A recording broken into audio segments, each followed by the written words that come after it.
ತನುವು ನಿನ್ನದು ಮನವು ನಿನ್ನದು, ತನುವು ನಿನ್ನದು ಮನವು ನಿನ್ನದು, ಎನ್ನ ಜೀವನ ಧನವು ನಿನ್ನದು.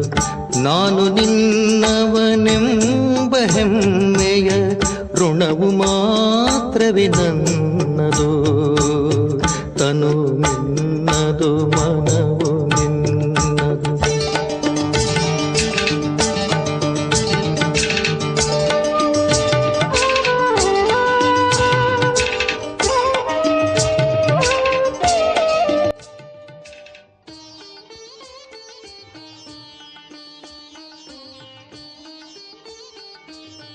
ಓಂ ಶಾಂತಿ. ಮುರಳಿ ದಿನಾಂಕ 7/2/26. ಈಶ್ವರನ ಮಧುರ ಮಹಾವಾಕ್ಯಗಳು. ಮಧುರ ಮಕ್ಕಳೇ, ಬುದ್ಧಿಯಲ್ಲಿ ಸ್ಥಿರವಾಗಿ ಅರ್ಥಾತ್ ನಿರಂತರವಾಗಿ ಒಬ್ಬ ತಂದೆಯದೇ ನೆನಪು ಇದ್ದಾಗ ಇದೇ ಅತಿ ದೊಡ್ಡ ಸೌಭಾಗ್ಯವಾಗಿದೆ. ಪ್ರಶ್ನೆ: ಯಾವ ಮಕ್ಕಳಿಗೆ ಸರ್ವೀಸಿನ ಆಸಕ್ತಿ ಇರುವುದು, ಅವರ ಲಕ್ಷಣಗಳು ಏನಾಗಿರ್ತದೆ? ಉತ್ತರ ಆಗಿದೆ, ಅವರ ಮುಖದಿಂದ ಜ್ಞಾನ ಹೇಳೋದೇ ಇರಲು ಸಾಧ್ಯ ಆಗೋದಿಲ್ಲ. ಆತ್ಮಿಕ ಸೇವೆಯಲ್ಲಿ ಅವರು ತಮ್ಮ ಮೂಳೆಯನ್ನು ಸ್ವಾಹ ಮಾಡ್ತಾರೆ. ಅವರು ಆತ್ಮಿಕ ನಾಲೆಜ್ ಹೇಳೋದ್ರಲ್ಲಿ ಬಹಳ ಖುಷಿ ಇರ್ತದೆ. ಖುಷಿಯಲ್ಲೇ ನೃತ್ಯ ಮಾಡ್ತಿರ್ತಾರೆ. ಅವರು ತಮಗಿಂತ ಹಿರಿಯರ ಬಹಳ ಗೌರವವನ್ನು ಇಡ್ತಾರೆ. ಅವರಿಂದ ಕಲಿತಾ ಇರ್ತಾರೆ. ಮುರಳಿಯ ಗೀತ: ಬದಲಾದರೂ ಈ ಜಗತ್ತು ನಾವೆಂದು ಬದಲಾಗೋದಿಲ್ಲ. ಅರ್ಥಾತ್ ಈಶ್ವರನ ಮಕ್ಕಳಾಗಿಯೇ ಇರ್ತೇವೆ. ಓಂ ಶಾಂತಿ. ಮಕ್ಕಳು ಗೀತೆಯ 2 ಲೈನ್ ಕೇಳಿದ್ದೀರಿ. ಇದು ಪ್ರತಿಜ್ಞೆಯ ಗೀತೆ ಆಗಿದೆ. ಹೇಗೆ ಯಾರ್ದಾದ್ರೂ ನಿಶ್ಚಿತಾರ್ಥವಾಯಿತು ಅಂದ್ರೆ ಅವರು ಪ್ರತಿಜ್ಞೆ ಮಾಡ್ತಾರೆ, ಸ್ತ್ರೀ ಪುರುಷರು ಎಂದು ಒಬ್ಬರು ಮತ್ತೊಬ್ಬರನ್ನ ಅಗಲೋದಿಲ್ಲ.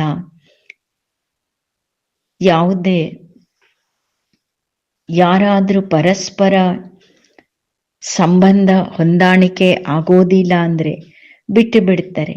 ಇಲ್ಲಿ ನೀವು ಮಕ್ಕಳು ಯಾರ ಜೊತೆ ಪ್ರತಿಜ್ಞೆ ಮಾಡ್ತೀರಿ?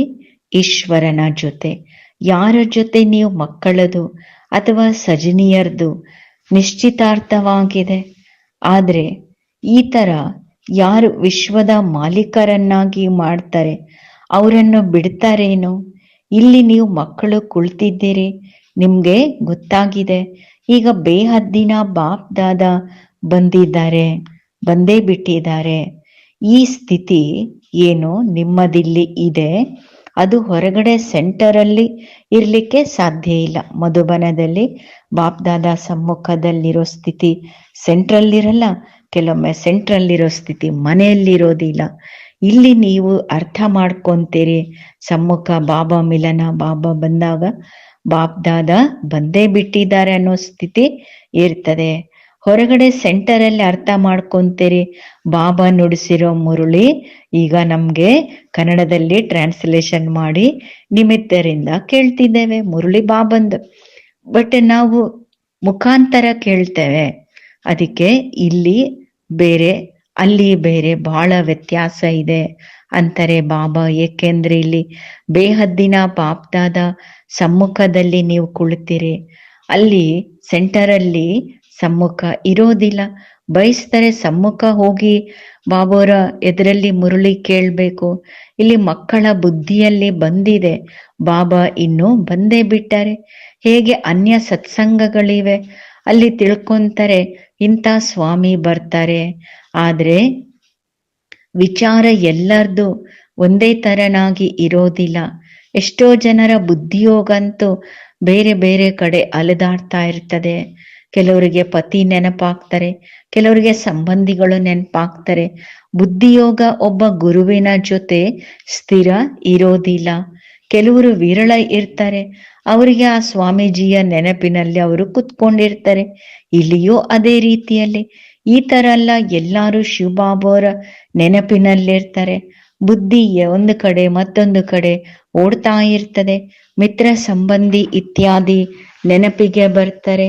ಇಡೀ ಸಮಯ ಒಬ್ಬ ಶಿವಬಾಬೋರ ನೆನಪಿನಲ್ಲೇ ಇದ್ರೆ ಇದೆಷ್ಟು ದೊಡ್ಡ ಸೌಭಾಗ್ಯ. ಸ್ಥಿರವಾದ ನೆನಪಿನಲ್ಲಿ ವಿರಳವಾಗಿ ಕೆಲವರು ಇರೋದು. ಇಲ್ಲಿ ತಂದೆ ಸಮ್ಮುಖದಲ್ಲಿರೋದ್ರಿಂದ ಬಹಳ ಖುಷಿ ಇರಬೇಕಾಗಿದೆ. ಅತೀಂದ್ರಿಯ ಸುಖ ಗೋಪಿ ವಲ್ಲಭನ ಗೋಪ ಗೋಪಿಕೆಯರಿಗೆ ಕೇಳಿ. ಇಲ್ಲಿ ಅಲ್ಲಿಯದು ಇಲ್ಲಿಯದು ಗಾಯನ ಇದೆ.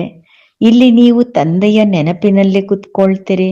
ಗೊತ್ತಾಗಿದೆ, ಈಗ ನಾವು ಈಶ್ವರನ ಮಡಿಲಲ್ಲಿ ಇದ್ದೇವೆ, ಭವಿಷ್ಯದಲ್ಲಿ ದೈವಿ ಮಡಿಲಲ್ಲಿ ಹೋಗ್ತೇವೆ.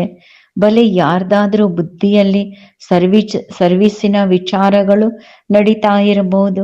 ಈ ಚಿತ್ರದಲ್ಲಿ ಈ ಕರೆಕ್ಷನ್ ಮಾಡಬೇಕು, ಈ ತರ ಬರಿಬೇಕು ಎಂದು. ಆದ್ರೆ ಉತ್ತಮ ಮಕ್ಕಳು ಯಾರು ಇರ್ತಾರೆ ಅವರು ಅರ್ಥ ಮಾಡ್ಕೊಳ್ತಾರೆ. ಈಗಂತೂ ತಂದೆಯಿಂದಲೇ ಕೇಳಬೇಕು ಜ್ಞಾನ. ಬೇರೆ ಯಾವ ಸಂಕಲ್ಪ ಅವರಿಗೆ ಬರೋದೇ ಇಲ್ಲ. ಒಬ್ಬೊಬ್ಬರಿಗೆ ಮುರುಳಿ ಕೇಳುವಾಗ ಸರ್ವಿಸ್ ವಿಚಾರ ನಡೀತವೆ. ಆದ್ರೆ ಉತ್ತಮ ಸ್ಥಿತಿ ಬುದ್ಧಿ ಇರೋರ್ಗೆ ಯಾವ ಸಂಕಲ್ಪ ನಡೆಯಲ್ಲ. ಬಾಬನಿಂದ ಕೇಳೋದು ಬಿಟ್ರೆ ತಂದೆ ಜ್ಞಾನ ರತ್ನಗಳಿಂದ ಜೋಳಿಗೆ ತುಂಬಿಸ್ಲಿಕ್ಕೆ ಬಂದರೆ ಅದಕ್ಕೆ ತಂದೆಯ ಜೊತೆನೆ ಬುದ್ಧಿಯೋಗ ಜೋಡಿಸ್ಬೇಕು. ಆ ತರ ಸ್ಥಿತಿ ನಂಬರ್ ವಾರ್ ಧಾರಣೆ ಮಾಡ್ಕೊಳ್ಳುವಂಥವ್ರು ಇದ್ದಾರೆ. ಒಂದೇ ತರ ಇರಲ್ಲ. ಕೆಲವರು ಉತ್ತಮ ರೀತಿ ಕೇಳಿ ಧಾರಣೆ ಮಾಡ್ಕೊಳ್ತಾರೆ, ಕೆಲವರು ಕಡಿಮೆ ಧಾರಣೆ ಮಾಡ್ಕೊಳ್ತಾರೆ. ಬುದ್ಧಿಯೋಗ ಬೇರೆ ಬೇರೆ ಕಡೆ ಓಡ್ತಾ ಇರ್ತದೆ, ಅದಕ್ಕೆ ಧಾರಣೆ ಆಗಲ್ಲ. ಅವರು ಕಚ್ಚಾ ಉಳ್ಕೊಂಡ್ಬಿಡ್ತಾರೆ.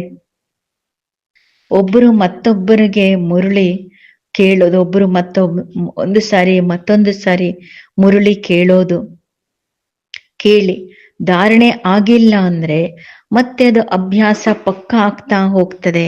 ಒಂದ್ಸರಿ ಎರಡು ಸರಿ ಮುರುಳಿ ಕೇಳಿ ಆದ್ರೂ ಧಾರಣೆ ಆಗಿಲ್ಲ ಅಂದ್ರೆ ಮತ್ತೆ ಮತ್ತೆ ಕೇಳಿ, ಇದು ಅಭ್ಯಾಸ ಪಕ್ಕ ಆಗ್ತದೆ. ಆಗ ಧಾರಣೆ ಬರ್ತದೆ. ನಂತರ ಎಷ್ಟು ಕೇಳ್ತಾ ಹೋಗ್ತೀರಿ ಧಾರಣೆ ಆಗೋದೇ ಇಲ್ಲ.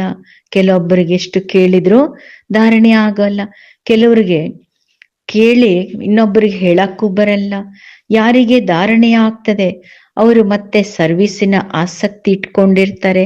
ಅವರಿಗೆ ಉಮಂಗ ಬರ್ತದೆ, ವಿಚಾರ ಮಾಡ್ತಾರೆ, ಹೋಗಿ ಈ ಜ್ಞಾನ ದಾನ ಮಾಡ್ಬೇಕು. ಏಕೆಂದ್ರೆ ಈ ಜ್ಞಾನದನ ಒಬ್ಬ ತಂದೆ ವಿನಃ ಯಾರ ಬಳಿಯೂ ಇಲ್ಲ. ತಂದೆಗೂ ಇಲ್ಲಿ ಗೊತ್ತಿದೆ, ಎಲ್ಲರಿಗೂ ಈ ಜ್ಞಾನ ಧಾರಣೆ ಆಗ್ಲಿಕ್ಕೆ ಸಾಧ್ಯ ಇಲ್ಲ. ಎಲ್ಲರೂ ಒಂದೇ ತರ ಶ್ರೇಷ್ಠ ಪದವಿ ತಗೊಳಕ್ಕಾಗಲ್ಲ. ಅದಕ್ಕೆ ಬುದ್ಧಿ ಬೇರೆ ಕಡೆ ಅಲ್ದಾಡ್ತಿರ್ತದೆ. ಭವಿಷ್ಯ ಅದೃಷ್ಟ ಅಷ್ಟು ಶ್ರೇಷ್ಠ ಮಾಡ್ಕೊಳ್ಳೋದಿಲ್ಲ. ಕೆಲವರು ಸ್ಥೂಲ ಸೇವೆಯಲ್ಲಿ ತಮ್ಮ ಮೂಳೆಯನ್ನು ಸವಿತಾರೆ, ಎಲ್ಲರನ್ನು ರಾಜಿ ಮಾಡ್ಕೊಳ್ತಾರೆ. ಹೇಗೆ ಭೋಜನ ಆಹಾರ ತಯಾರಿಸ್ತಾರೆ, ತಿನ್ನಿಸ್ತಾರೆ. ಇದು ಒಂದು ಸಬ್ಜೆಕ್ಟೇ ಸೇವಾದಲ್ಲಿ, ಸ್ಥೂಲ ಸೇವೆ. ಯಾರಾದ್ರೂ ಸರ್ವಿಸಿನ ಆಸಕ್ತಿ ಇರ್ತದೆ, ಮುಖದಿಂದ ಹೇಳದೇ ಇರ್ಲಿಕ್ಕಾಗಲ್ಲ. ಮತ್ತೆ ಬಾಬಾ ನೋಡ್ತಾರೆ, ದೇಹ ಅಭಿಮಾನ ಅಂತೂ ಇಲ್ವಾ, ದೊಡ್ಡೋರ ಗೌರವ ಇಡ್ತಾರ ಅಥವಾ ಇಲ್ವಾ. ದೊಡ್ಡ ಮಹಾರಥಿಗಳ ಗೌರವ ಇಡಬೇಕಾಗ್ತದೆ. ಕೆಲವೊಬ್ರು ಸಣ್ಣವರು ಹೋಶಿಯಾರ್ ಇರ್ತಾರೆ, ಬುದ್ಧಿವಂತರು, ವಿಶೇಷತೆ ಇದೆ ಅಂದ್ರೆ ಈ ತರ ಆಗ್ಬಹುದು. ದೊಡ್ಡವರು ಅವ್ರದ್ದು ಚಿಕ್ಕವ್ರದ್ದು ವಿಶೇಷತೆ ಇರುವಾಗ ಹೋಶಿಯಾರಿದ್ರೆ ಗೌರವಿಸ್ಬೇಕಾಗ್ತದೆ. ಏಕೆಂದ್ರೆ ಬುದ್ಧಿ ಅವ್ರದ್ದು ಬಹಳ ಉತ್ತಮ ಮಟ್ಟದಲ್ಲಿರ್ತದೆ. ಸೇವಾ ಆಸಕ್ತಿ ನೋಡಿ ತಂದೆಯು ಖುಷಿ ಪಡ್ತಾರಲ್ವಾ, ಇವರು ಉತ್ತಮ ಸರ್ವಿಸ್ ಮಾಡ್ತಾರೆಂದು. ಇಡೀ ದಿನ ಪ್ರದರ್ಶನಿಯಲ್ಲಿ ತಿಳಿಸುವಂತ ಅಭ್ಯಾಸ ಮಾಡಬೇಕು. ಪ್ರಜೆಗಳು ಅನೇಕರು ತಯಾರಾಗ್ತಾರಲ್ವಾ. ಹಾಗೂ ಕೆಲವರಂತೂ ಬೇರೆ ಯಾವುದೇ ಉಪಾಯ ಇಲ್ಲ. ಸೂರ್ಯವಂಶಿ, ಚಂದ್ರವಂಶಿ, ರಾಜ, ರಾಣಿ, ಪ್ರಜಾ, ಈ ರೀತಿ ಎಲ್ಲ ತಯಾರಾಗ್ತಾರೆ. ವೆರೈಟಿ ಎಷ್ಟು ಸರ್ವಿಸ್ ಮಾಡಬೇಕು ಮಕ್ಕಳ ಬುದ್ಧಿಯಲ್ಲಿ ಇದು ಸಹ ಇದೆ. ಈಗ ನಾವು ಬ್ರಾಹ್ಮಣರಾಗಿದ್ದೇವೆ, ಮನೆ ಗೃಹಸ್ಥದಲ್ಲಿರೋದ್ರಿಂದ ಪ್ರತಿಯೊಬ್ಬರ ಸ್ಥಿತಿ ಅಂತೂ ಅವ್ರದ್ದೇ ಆಗಿರ್ತದೆ. ಮನೆ ಹೊರಗೆ ಅಂತೂ ಮನೆ ಮಠ ಅಂತೂ ಬಿಡುವಂಥದ್ದಲ್ಲ. ತಂದೆ ಹೇಳ್ತಾರೆ ಮನೆಯಲ್ಲಿ ಬಲೆ ಇರ್ರಿ, ಆದ್ರೆ ಬುದ್ಧಿಯಲ್ಲಿ ನಿಶ್ಚಯ ಇಟ್ಕೊಳ್ಳಿ, ಹಳೆ ಜಗತ್ತು ವಿನಾಶ ಆಗಲಿದೆ. ನಮ್ಮದೀಗ ತಂದೆಯ ಜೊತೆ ಕೆಲಸ ಇದೆ. ಇಲ್ಲಿ ಗೊತ್ತಿದೆ, ಕಲ್ಪದ ಮೊದಲು ಯಾರು ಜ್ಞಾನ ಪಡೆದಿದ್ರೋ ಅವರೇ ಪಡೆಯೋದು. ಸೆಕೆಂಡ್ ನಂತರ ಸೆಕೆಂಡ್ ಅದು ಆಸ್ ಇಟ್ ಈಸ್ ರಿಪೀಟ್ ಆಗ್ತಾ ಇದೆ. ಆತ್ಮದಲ್ಲಿ ಜ್ಞಾನ ಇರ್ತದಲ್ವಾ, ತಂದೆಯ ಬಳಿ ಜ್ಞಾನ ಇದೆ. ನೀವು ಮಕ್ಕಳಿಗೂ ತಂದೆಯ ಸಮಾನ ಆಗ್ಬೇಕು. ಪಾಯಿಂಟ್ಸ್ ಜ್ಞಾನದ್ದು ಧಾರಣೆ ಮಾಡ್ಕೊಳ್ಬೇಕು. ಎಲ್ಲ ಪಾಯಿಂಟ್ಸ್ ಒಂದೇ ಸಮಯದಲ್ಲಿ ಬಾಬಾ ತಿಳಿಸೋದಿಲ್ಲ. ವಿನಾಶ ಎದರಲ್ಲಿ ನಿಂತಿದೆ, ಈಗ ಅದೇ ವಿನಾಶ, ಅದೇ ಮಹಾಭಾರತ ಯುದ್ಧ, ಅಂತಿಮ ವಿನಾಶ, ಮುಕ್ತಾಯ. ಸತ್ಯ ತ್ರೇತಾದಲ್ಲಿ ಯಾವುದೇ ಯುದ್ಧ ಇರಲ್ಲ. ಅದಂತೂ ನಂತರ ಯಾವಾಗ ಬಹಳ ಅನೇಕ ಧರ್ಮಗಳಾಗ್ತವೆ, ಸೈನ್ಯ ಇತ್ಯಾದಿಗಳು ತಯಾರಾಗಿ ಬರ್ತವೆ, ಆಗ ಯುದ್ಧಗಳು ಪ್ರಾರಂಭ ಆಗ್ತವೆ. ಮೊದಲು ಆತ್ಮಗಳು ಸತೋ ಪ್ರಧಾನತೆಯಿಂದ ಇಳಿತ, ಅರ್ಥಾತ್ ಪುನರ್ಜನ್ಮದಲ್ಲಿ ಬರ್ತಾ ಸತೋ ರಜೋ ತಮೋ ಅವಸ್ಥೆಯಲ್ಲಿ ಬರ್ತಾರೆ. ಅದಕ್ಕಿಲ್ಲಿ ಎಲ್ಲ ಬುದ್ಧಿಯಲ್ಲಿ ಜ್ಞಾನ ಇಟ್ಕೋಬೇಕು. ಹೇಗೆ ರಾಜಧಾನಿ ಸ್ಥಾಪನೆ ಆಗ್ತಿದೆ, ಇಲ್ಲಿ ಕುಳಿತಿರಿ, ಬುದ್ಧಿಯಲ್ಲಿ ಇಟ್ಕೊಳ್ಬೇಕು. ಶಿವಬಾಬಾ ಬಂದು ನಮ್ಗೆ ಖಜಾನೆ ಕೊಡ್ತಾರೆ, ಅದಕ್ಕೆ ಬುದ್ಧಿಯಲ್ಲಿ ಧಾರಣೆ ಮಾಡಿಕೊಳ್ಬೇಕು. ಅದನ್ನು ಉತ್ತಮ ಮಕ್ಕಳು ನೋಟ್ಸ್ ಬರೀತಾರೆ, ಮುರುಳಿದು ಬರೆಯೋದು ಒಳ್ಳೆಯದೇ ಆಗಿದೆ. ಅದಕ್ಕೆ ಬುದ್ಧಿಯಲ್ಲಿ ಟಾಪಿಕ್ಸ್ ಬರ್ತಾ ಹೋಗ್ತದೆ ಜ್ಞಾನದ್ದು. ಇಂದು ಈ ವಿಷಯ ಮೇಲೆ ತಿಳಿಸಬೇಕು ಎಂದು ತಂದೆ ಹೇಳ್ತಾರೆ. ನಾವು ಇಷ್ಟೊಂದು ಖಜಾನೆ ನಾನು ನಿಮ್ಗೆ ಕೊಟ್ಟಿದ್ದೆ. ಸತ್ಯ ತ್ರೇತಾದಲ್ಲಿ ನಿಮ್ಮ ಹತ್ರ ಅಪಾರ ಧನ ಇತ್ತು. ನಂತರ ವಾಮ ಮಾರ್ಗದಲ್ಲಿ ಹೋಗೋದ್ರಿಂದ ಕಡಿಮೆ ಆಗ್ತಾ ಬಂತು, ಖುಷಿ ಕಡಿಮೆ ಆಗ್ತಾ ಬಂತು, ಒಂದಲ್ಲ ಒಂದು ವಿಕರ್ಮ ಆಗ್ತಾ ಬಂತು. ಕೆಳಗೆ ಇಳಿತಾ ಅರ್ಥಾತ್ ಪುನರ್ಜನ್ಮದಲ್ಲಿ ಬರ್ತಾ ಆತ್ಮದ ಕಲೆಗಳು ಕಡಿಮೆ ಆಯಿತು. ಸತೋ ಪ್ರಧಾನದಿಂದ ಸತೋ ರಜೋ ತಮೋ ಅವಸ್ಥೆಯಲ್ಲಿ ಬಂದ್ರಿ, ಸತೋದಿಂದ ರಜೋದಲ್ಲಿ ಬರ್ತಾರೆ. ಈ ತರ ಎಲ್ಲ ತಕ್ಷಣ ಬಂದು ಬಿಡ್ತಾರೆ ಅಲ್ಲ, ನಿಧಾನ ಅವಸ್ಥೆ ಕೆಳಗಿಳಿತಾ ಬರ್ತದೆ. ತಮೋ ಪ್ರಧಾನತೆಯಲ್ಲಿ ನಿಧಾನ ಮೆಟ್ಲು ಕೆಳಗಿಳಿತಾ ಬರ್ತಾರೆ. ಕಲೆಗಳು ಕಡಿಮೆ ಆಗ್ತಾ ಹೋಗ್ತದೆ, ದಿನ ಪ್ರತಿದಿನ ಕಡಿಮೆ ಆಗ್ತಾ ಹೋಗ್ತದೆ. ಈಗ ನೀವು ಜಂಪ್ ಮಾಡಬೇಕು, ತಮೋ ಪ್ರಧಾನದಿಂದ ಸತೋ ಪ್ರಧಾನರಾಗಬೇಕು. ಅದಕ್ಕೋಸ್ಕರ ಸಮಯ ಬೇಕು. ಗಾಯನ ಇದೆ, ಏರಿದ್ರೆ ಎಷ್ಟು ಮೇಲ್ಮಟ್ಟಕ್ಕೆ ಹೋಗ್ತೇವೆ ಅಷ್ಟು ಪ್ರಾಪ್ತಿ, ವೈಕುಂಠ ರಸ. ಅದೇ ಕಾಮದ ಪೆಟ್ಟು ಬಿತ್ತು ಅಂದ್ರೆ ಏಕದಮ್ ಚೂರಾಗಿ ಅಂದ್ರೆ ಅಧೋಗತಿ ಹೊಂದುತ್ತಾರೆ, ಚೂರ್ ಆಗ್ತಾರೆ. ಮೂಳೆ ಮುರಿದೋಗ್ತದೆ, ಮೇಲಿಂದ ಬಿದ್ದಷ್ಟು ಅನಾಹುತ. ಕೆಲವೊಂದು ಮನುಷ್ಯರು ತಮ್ಮ ಆತ್ಮಹತ್ಯೆ ಜೀವಘಾತ ಮಾಡ್ಕೊಳ್ತಾರೆ. ಆತ್ಮಘಾತ ಅಲ್ಲ, ಜೀವಘಾತ ಅಂತ ಹೇಳೋದು. ಇಲ್ಲಿ ತಂದೆಯಿಂದ ಆಸ್ತಿ ಪಡೆಯೋದು. ಆತ್ಮ ಸಾಯಲ್ಲ, ಆತ್ಮಕ್ಕೆ ಮೃತ್ಯು ಇಲ್ಲ, ಅದಕ್ಕೆ ಆತ್ಮಘಾತ ಅನ್ನೋದು ರಾಂಗ್ ಅಂತಾರೆ ಬಾಬಾ. ಇಲ್ಲಿ ತಂದೆಯಿಂದ ಆಸ್ತಿ ಪಡಿಬೇಕು ಅಂದ್ರೆ ತಂದೆಯನ್ನು ನೆನಪು ಮಾಡಿ. ಏಕೆಂದ್ರೆ ತಂದೆಯಿಂದ ಸ್ವರ್ಗದ ಬಾದುಷಾಹಿ ಸಿಗೋದು. ನಿಮ್ಮನ್ನು ನೀವು ಕೇಳ್ಕೊಳ್ಳಿ, ನಾವು ತಂದೆಯನ್ನು ನೆನಪು ಮಾಡಿ ಭವಿಷ್ಯಕ್ಕೆ ಎಷ್ಟು ಸಂಪಾದನೆ ಮಾಡ್ಕೊಂಡಿದ್ದೇವೆ, ಎಷ್ಟು ಕುರುಡರಿಗೆ ಉರುಗೋಲಾಗಿದ್ದೇವೆ. ಮನೆಯಲ್ಲಿ ಸಂದೇಶ ಕೊಡಿ, ಇದು ಹಳೆಯ ಜಗತ್ತು ಬದಲಾಗಲಿದೆ. ತಂದೆ ಹೊಸ ಜಗತ್ತಿಗೋಸ್ಕರ ರಾಜಯೋಗ ಕಲಿಸ್ತಿದ್ದಾರೆ. ಈ ಸಿಡಿ ಚಿತ್ರದಲ್ಲಿ, ಮೆಟ್ಲಿನ ಚಿತ್ರದಲ್ಲಿ ಎಲ್ಲಾ ತೋರಿಸಿದ್ದಾರೆ. ಈ ತರ ಮಾಡೋದ್ರಲ್ಲಿ ಪರಿಶ್ರಮ ಹಿಡಿಸ್ತದೆ. ಇಡೀ ದಿನ ವಿಚಾರ ನಡೀತಾ ಇರಬೇಕು. ಇಂಥ ಸಹಜ ಚಿತ್ರಗಳು ಮಾಡಬೇಕು ಅಂದ್ರೆ ಮನುಷ್ಯರಿಗೆ ತಕ್ಷಣ ಅರ್ಥ ಆಗೋಂಗೆ. ಇಡೀ ಜಗತ್ತಂತೂ ಇಲ್ಲಿ ಜ್ಞಾನ ಮಾರ್ಗದಲ್ಲಿ ಬರಲ್ಲ, ಎಲ್ಲರೂ ಬರಲ್ಲ, ಅದೃಷ್ಟ ಬೇಕಲ್ವಾ. ದೇವಿ ದೇವತಾ ಧರ್ಮದ ಆತ್ಮಗಳೇ ಬರೋದು. ನಿಮ್ಮ ಸರ್ವಿಸ್ ಅಂತೂ ಬಹಳಷ್ಟು ನಡೆಯಲಿದೆ. ನೀವೀಗ ತಿಳ್ಕೊಂಡಿರಿ, ನಮ್ಮದಿ ಈ ಕ್ಲಾಸ್ ಎಲ್ಲಿ ತನಕ ನಡೀತದೆ, ಅಲ್ಲಿ ಲಕ್ಷಾಂತರ ವರ್ಷ ಕಲ್ಪದ ಆಯು ಎಂದು ತಿಳ್ಕೊಂಡರೆ ಅದಕ್ಕೆ ಶಾಸ್ತ್ರ ಇತ್ಯಾದಿ ಹೇಳ್ತಾ ಇರ್ತಾರೆ, ಪುಸ್ತಕದ್ದು ತಿಳ್ಕೊಂತಾರೆ. ಯಾವಾಗ ಅಂತಿಮ ಸಮಯ ಬರ್ತದೆ, ಎಲ್ಲರ ಸದ್ಗತಿ ದಾತ ಬರ್ತಾನೆ, ಹಾಗೂ ಯಾರು ನಮ್ಮ ಕುಲದವರು ಆಗಿರ್ತಾರೆ ಅವ್ರದ್ದು ಗತಿನೂ ಆಗ್ತದೆ. ಮತ್ತೆ ನಾವು ಹೋಗಿ ಜ್ಯೋತಿಯಲ್ಲಿ ಸಮಾವೇಶ ಆಗ್ತೇವೆ. ಆದ್ರೆ ಆ ತರ ಅಂತೂ ಅಲ್ಲ. ನೀವು ಈಗ ತಿಳ್ಕೊಂಡಿರಿ, ನಾವು ಅಮರ ತಂದೆ ಮೂಲಕ ಸತ್ಯವಾದ ಅಮರ ಕಥೆಯನ್ನ ಕೇಳ್ತಿದ್ದೇವೆ. ಅದಕ್ಕೆ ಅಮರ ತಂದೆ ಹೇಳ್ತಾರೆ, ಇಲ್ಲಿ ನಾನೇನು ಹೇಳ್ತೇನೆ ಅದನ್ನು ಒಪ್ಕೊಳ್ಬೇಕು. ಕೇವಲ ಹೇಳೋದು ಇಷ್ಟೇ ಅಂದ್ರೆ ನಿಶ್ಚಯ ಮಾಡ್ಕೊಳ್ಳಿ ಅಂತಾರೆ ಬಾಬಾ. ಬಾಬಾ ಹೇಳೋದು ಇಷ್ಟೇ, ನನ್ನನ್ನು ನೆನಪು ಮಾಡಿ ಮತ್ತು ಪವಿತ್ರರಾಗಿ, ಇಲ್ಲ ಅಂದ್ರೆ ಶಿಕ್ಷೆ ಬಹಳ ಕಠಿಣವಾದದ್ದು ಅನುಭವಿಸ್ಬೇಕಾಗ್ತದೆ. ಯಾಕೆಂದ್ರೆ ವಿಕರ್ಮಗಳಿದೆ ಅಲ್ವಾ, ಪದವಿನೂ ಕಡಿಮೆ ಆಗ್ತದೆ, ಸರ್ವೀಸಲ್ಲಿ ಪರಿಶ್ರಮ ಹಿಡಿಸ್ತದೆ. ಹೇಗೆ ದದೀಚಿ ಋಷಿಗಳ ಉದಾಹರಣೆ ಇದೆ, ಮೂಳೆಗಳನ್ನು ಸೇವೆಯಲ್ಲಿ ಕೊಟ್ರು, ತಮ್ಮ ಶರೀರದ್ದು ವಿಚಾರ ಮಾಡದೆ ಇಡೀ ದಿನ ಸರ್ವೀಸಲ್ಲಿದ್ರು. ಅವರಿಗೆ ಹೇಳೋದು ಸರ್ವೀಸಲ್ಲಿ ಮೂಳೆಗಳು ಕೊಡೋದು.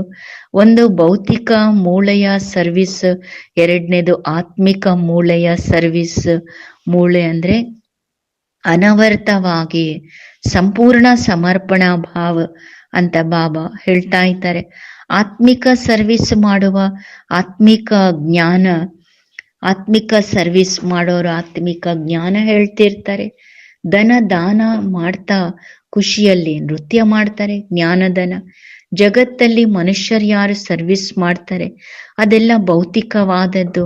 ಶಾಸ್ತ್ರಗಳು ಹೇಳ್ತಾರೆ ಅದು ಯಾವುದೇ ಆತ್ಮಿಕ ಸರ್ವಿಸ್ ಅಂತೂ ಅಲ್ಲ. ಆತ್ಮಿಕ ಸರ್ವಿಸ್ ಅಂತೂ ಕೇವಲ ತಂದೆಯೇ ಬಂದು ಕಲಿಸ್ಕೊಡ್ತಾರೆ.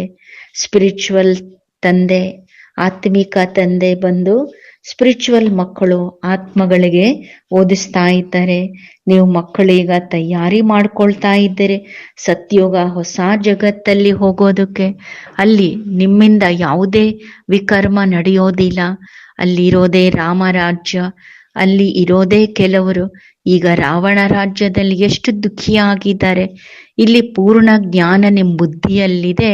ನಂಬರ್ 1 ಪುರುಷಾರ್ಥ ಅನುಸಾರ ಈ ಸಿಡಿ ಚಿತ್ರದಲ್ಲಿ ಪೂರ್ಣ ಜ್ಞಾನ ಬಂದ್ಬಿಡ್ತದೆ.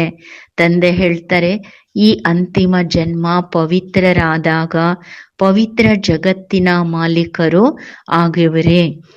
ನೀವು ಈ ತರ ತಿಳಿಸ್ಬೇಕು, ಮನುಷ್ಯರಿಗೆ ಗೊತ್ತಾಗ್ಬೇಕು. ನಾವು ಸತೋ ಪ್ರಧಾನರಿಂದ ತಮೋ ಪ್ರಧಾನ ಆಗ್ಬಿಟ್ಟಿದ್ದೇವೆ. ಪುನಃ ನೆನಪಿನ ಯಾತ್ರೆಯಿಂದ ಸತೋ ಪ್ರಧಾನರಾಗ್ತೇವೆ. ನೋಡ್ತೀರಿ, ಬುದ್ಧಿ ಹೋಗ್ತದೆ. ಈ ಜ್ಞಾನ ಯಾರ ಹತ್ರನೂ ಇಲ್ಲ. ಹೇಳ್ತಾರೆ ಈ ಸಿಡಿ ಚಿತ್ರದಲ್ಲಿ ಹಾಗೂ ಅನ್ಯ ಧರ್ಮದ ಸಮಾಚಾರ ಎಲ್ಲಿದೆ?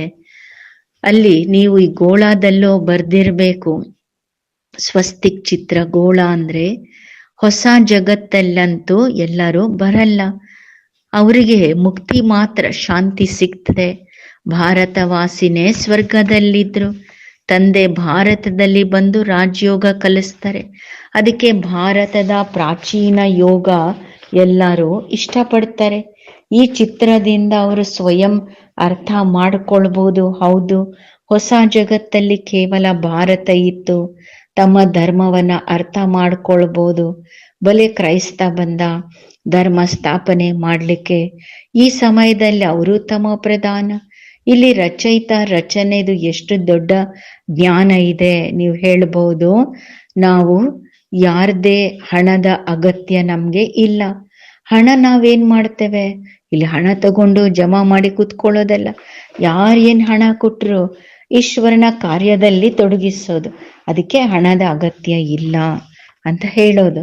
ಹಣ ತಗೊಂಡೇನ್ ಮಾಡೋದು? ನೀವು ಜ್ಞಾನ ಕೇಳ್ತೀರಿ, ಬೇರೆಯವ್ರಿಗೆ ಕೇಳುವ ವ್ಯವಸ್ಥೆಯನ್ನ ಮಾಡೋದು. ಅದಕ್ಕೆ ಇನ್ವೆಸ್ಟ್ ಮಾಡಿ ಹಣವನ್ನ. ಈ ಚಿತ್ರ ಇತ್ಯಾದಿ ಪ್ರಿಂಟ್ ಮಾಡಿಸಿ, ಪ್ಯಾಂಪ್ಲೆಂಟ್ ಪ್ರಿಂಟ್ ಮಾಡಿಸಿ, ಮೇಳ ಪ್ರದರ್ಶನಿ ಮಾಡ್ಬೋದು, ಶಿಬಿರ ಮಾಡ್ಬೋದು, ಇತ್ಯಾದಿ ಚಿತ್ರಗಳು ಉಪಯೋಗಕ್ಕೆ ಬರ್ತಾವಲ್ವ. ಹಾಲ್ ತಯಾರು ಮಾಡ್ಬೋದು, ದೊಡ್ಡ ದೊಡ್ಡ ಒಂದು ಪ್ರವಚನ ಹಾಲ್ ಮಾಡ್ಬೋದು, ಅಲ್ಲಿ ಜ್ಞಾನ ಹೇಳೋದಕ್ಕೆ. ಬಾಕಿ ಹಣ ತಕೊಂಡು ಜಮಾ ಮಾಡ್ಕೊಂಡು ಇಲ್ಲೇನು ಇಟ್ಕೊಳ್ಳುವಂಥದ್ದೇನೂ ಇಲ್ಲ. ನಿಮ್ಮ ಮನೆದೇ ಕಲ್ಯಾಣ ಆಗೋದು. ಮಿತ್ರ ಸಂಬಂಧಿಗೆ ಜ್ಞಾನ ಕರ್ಕೊಂಡ್ ಬಂದ್ರೆ ನಿಮ್ ಮನೆ ಕಲ್ಯಾಣ ಆಗ್ತದೆ, ಮನೆ ಸದಸ್ಯರದು. ನೀವು ಕೇವಲ ಅಂತ ವ್ಯವಸ್ಥೆ ಮಾಡಿ, ಅನೇಕರು ಬಂದು ರಚನೆಯ ಜ್ಞಾನ ಎಷ್ಟು ಉತ್ತಮ ಇದೆ, ಇದು ಪಡ್ಕೊಂತಾರೆ. ಮನುಷ್ಯರಿಗೆ ಜ್ಞಾನ ತಿಳಿಸೋದು, ವಿದೇಶಿಯರಿಗೆ ಜ್ಞಾನ ಕೇಳಿ ಬಹಳ ಇಷ್ಟಪಡ್ತಾರೆ, ಬಹಳ ಖುಷಿ ಆಗ್ತಾರೆ, ತಿಳ್ಕೊಂತಾರೆ. ನಾವು ತಂದೆಯ ಜೊತೆ ಯೋಗ ಜೋಡಿಸಿದ್ರೆ ವಿಕರ್ಮ ವಿನಾಶ ಆಗ್ತದೆ. ಎಲ್ಲರಿಗೂ ತಂದೆಯ ಪರಿಚಯ ಕೊಡಬೇಕು, ಅರ್ಥ ಆಗ್ತದೆ. ಈ ಜ್ಞಾನ ಭಗವಂತನ ವಿನಃ ಯಾರು ಕೊಡಲು ಸಾಧ್ಯ ಇಲ್ಲ. ಹೇಳ್ತಾರೆ, ಖುದಾ ಪರಮಾತ್ಮ ಸ್ವರ್ಗ ಭವಿಷ್ಯತ್ ಸ್ಥಾಪನೆ ಮಾಡ್ತಾನೆ. ಆದ್ರೆ ಹೇಗೆ ಬರ್ತಾನೆ ಸ್ಥಾಪನೆ ಮಾಡ್ಲಿಕ್ಕೆ ಇದು ಯಾರಿಗೂ ಗೊತ್ತಿಲ್ಲ. ಆದ್ರೆ ನಿಮ್ಮ ಮಾತು ಕೇಳಿ ಖುಷಿ ಆಗ್ತಾರೆ ಮತ್ತು ಪುರುಷಾರ್ಥ ಯೋಗ ಕಲಿತಾರೆ. ಪುರುಷಾರ್ಥ ಮಾಡಿ ಯೋಗ ಕಲಿತಾರೆ. ತಮೋ ಪ್ರಧಾನರಿಂದ ಸತೋ ಪ್ರಧಾನ ಆಗ್ಲಿಕ್ಕೆ ಪುರುಷಾರ್ಥ ಮಾಡ್ತಾರೆ. ಸರ್ವಿಸ್ಗೋಸ್ಕರ ಬಹಳ ವಿಚಾರಗಳು ಮಾಡಬೇಕು. ಭಾರತದಲ್ಲಿ ಅನೇಕ ಕಲೆಗಳು ತೋರಿಸ್ತಾರೆ. ಅದಕ್ಕೆ ಬಾಬಾ ಹೊರಗಡೆ ಕಳಿಸ್ತಾರೆ ಮಕ್ಕಳನ್ನ, ಬೇರೆ ಬೇರೆ ದೇಶಕ್ಕೆ ಸೇವೆಗೆ ಕಳಿಸಿದ್ರಲ್ವಾ. ಇದು ಒಂದು ಮಿಷನ್, ಅಂದ್ರೆ ಒಂದು ಗುರಿ ಉದ್ದೇಶ ಇದೆ. ಈಗ ಇನ್ನು ಟೈಮ್ ಇದೆ ಅಂತ ಆ ಕಾಲದಲ್ಲಿ ಬಾಬಾ ಹೇಳಿದ್ರು. ಹೊಸ ಜಗತ್ತಾಗೋದಕ್ಕೆ ಬಹಳ ಸಮಯ ಏನೂ ಹಿಡಿಸಲ್ಲ.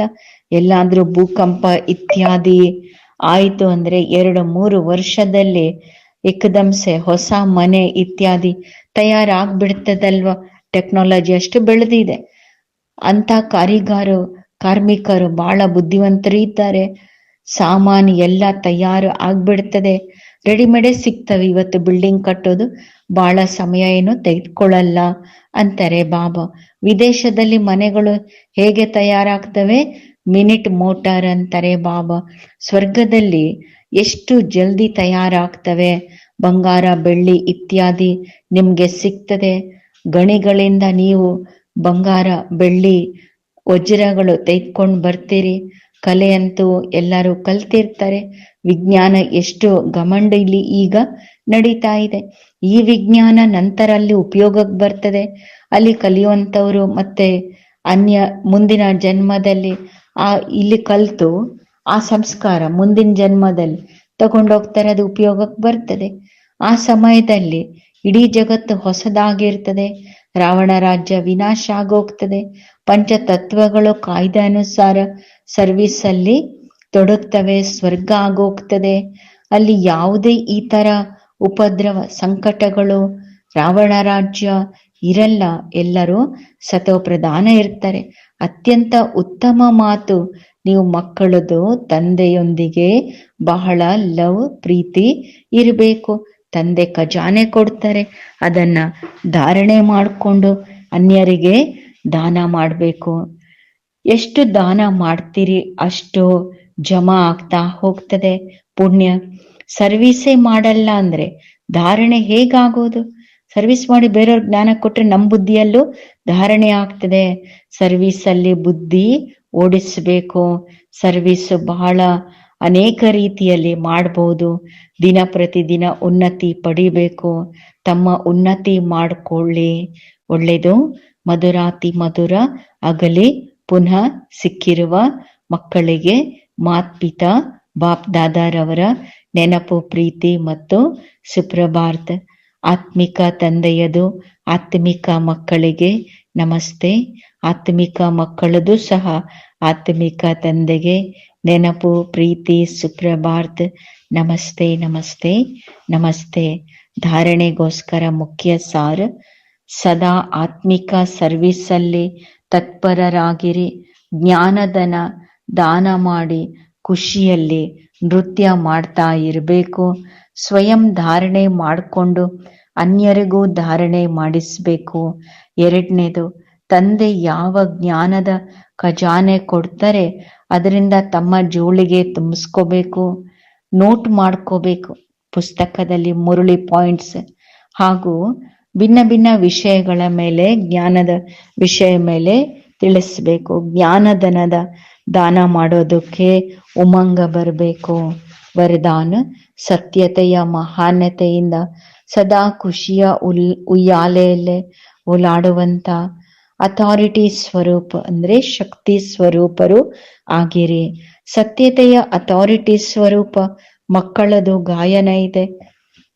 ಸತ್ಯ ಇದ್ದವರು ನಿಶ್ಚಿಂತ ಖುಷಿಯಲ್ಲಿ ನೃತ್ಯ ಮಾಡ್ತಾರೆ. ಸತ್ಯತೆಯ ಒಂದು ದೋಣಿ ಅಲಗಾಡ್ಬೋದು, ಆದ್ರೆ ಮುಳುಗಲಿಕ್ಕೆ ಸಾಧ್ಯ ಇಲ್ಲ. ನಿಮ್ಮನ್ನ ಯಾರು ಎಷ್ಟೇ ಅಲಗಾಡಿಸ್ಲಿಕ್ಕೆ ಪ್ರಯತ್ನ ಪಡ್ಲಿ, ಆದ್ರೆ ನೀವು ಸತ್ಯತೆಯ ಮಹಾನತೆಯಿಂದ ಇನ್ನಷ್ಟು ಖುಷಿಯ ಉಯ್ಯಾಲೆಯಲ್ಲಿ ಓಲಾಡ್ತಾ ಇರಿ. ಅವರು ನಿಮ್ಮನ್ನ ಅಲಗಾಡಿಸ್ಲಿಕ್ಕಾಗಲ್ಲ, ಆದ್ರೆ ಉಯ್ಯಾಲೆ ಅಲಗಾಡ್ತಿರ್ತದೆ. ಇಲ್ಲಿ ಅಲಗಾಡೋದಲ್ಲ, ಆದ್ರೆ ಅದನ್ನ ಉಯ್ಯಾಲೆ ತೂಗ್ತಾ ಇದ್ರೆ ಆನಂದ ಅಲ್ವಾ. ಅದಕ್ಕೆ ನಿಮ್ಮನ್ನ ಅಲಗಾಡಿಸೋದು ಬೆಳೆಸ್ಲಿಕ್ಕಲ್ಲ, ನಿಮಗೆ ಆ ಜೋಕಾಲಿ ತೂಗಿದಂಗೆ. ಅದಕ್ಕೆ ನೀವು ಧನ್ಯವಾದ ಕೊಡಿ. ನಿಮ್ಮನ್ನ ಅಲಗಾಡಿಸೋರಿಗೆ ನಿಮ್ ಜೋಕಾಲಿ ದುಡ್ತಿದ್ದಾರೆ ಅಂದ್ರೆ ನಿಮಗೆ ಮನೋರಂಜನೆ ಮಾಡ್ತಿದ್ದಾರೆ, ಉಲ್ಟಾ ಧನ್ಯವಾದ ಕೊಡಿ. ನೀವು ನಿಮ್ಮನ್ನ ಅವರು ತೂಗ್ತಿದ್ದಾರೆ, ಹಾಗೂ ನಾವು ತಂದೆಯ ಜೊತೆ ಆ ತೊಟ್ಟಿಲಲ್ಲಿ ತೂಗ್ತಿದ್ದೇವೆ. ಶ್ಲೋಗನ್: ಸರ್ವಶಕ್ತಿಗಳ ಬೆಳಕು ಸದಾ ಜೊತೆ ಇಟ್ಕೊಂಡಾಗ ಮಾಯೆ ಸಮೀಪ ಬರಲು ಸಾಧ್ಯ ಇಲ್ಲ. ಅವ್ಯಕ್ತ ಸೂಚನೆ: ಏಕತೆ ಮತ್ತು ವಿಶ್ವಾಸದ ವಿಶೇಷತೆ ಮೂಲಕ ಸಫಲತಾ ಸಂಪನ್ನರು ಆಗಿರಿ. ಅಭ್ಯಾಸ ಹೇಗೆ ಮಾಡಬೇಕು? ಏಕತೆ, ಸ್ವಚ್ಛತೆ, ಸೂಕ್ಷ್ಮತೆ, ಮಧುರತೆ ಹಾಗೂ ಮನ, ವಾಣಿ, ಕರ್ಮಣದಲ್ಲಿ ಮಹಾನತೆ. ಈ 5 ಮಾತುಗಳು ಒಂದೊಂದರ ಪ್ರತಿ ಹೆಜ್ಜೆಗೂ ಕೂಡ ದೃಷ್ಟಿ ಹಾಕ್ತಾ ತಂದೆಯ ಪ್ರತ್ಯಕ್ಷತೆ ಸಹಜ ಆಗೋದು. ಈಗ ಇಲ್ಲಿ ತನಕ ಸಂಸ್ಕಾರದಲ್ಲೇನು ವಿಭಿನ್ನತೆ ಕಾಣಿಸ್ತಿತ್ತು, ಅದು ಏಕತೆಯಲ್ಲಿ ತರಬೇಕು. ಏಕತೆಗೋಸ್ಕರ ಒಬ್ಬರು ಮತ್ತೊಬ್ಬರ ಸಲಹೆ ತಗೊಂಡು ಗೌರವಿಸಿ, ಹೌದು ಆಯ್ತು ಆಯ್ತು ಅಂತ ಹೇಳಿ ತಮ್ಮ ವಿಚಾರ ಅವಶ್ಯ ಇಡಿ. ಮತ್ತೆ ಏಕತೆಯ ಬಂಧನದಲ್ಲಿ ಬಂಧಿತ ಆಗಿ, ಇದು ಏಕತೆ ಸಫಲತೆಯ ಸಾಧನವಾಗಿದೆ. ಒಳ್ಳೆಯದು. ಓಂ ಶಾಂತಿ.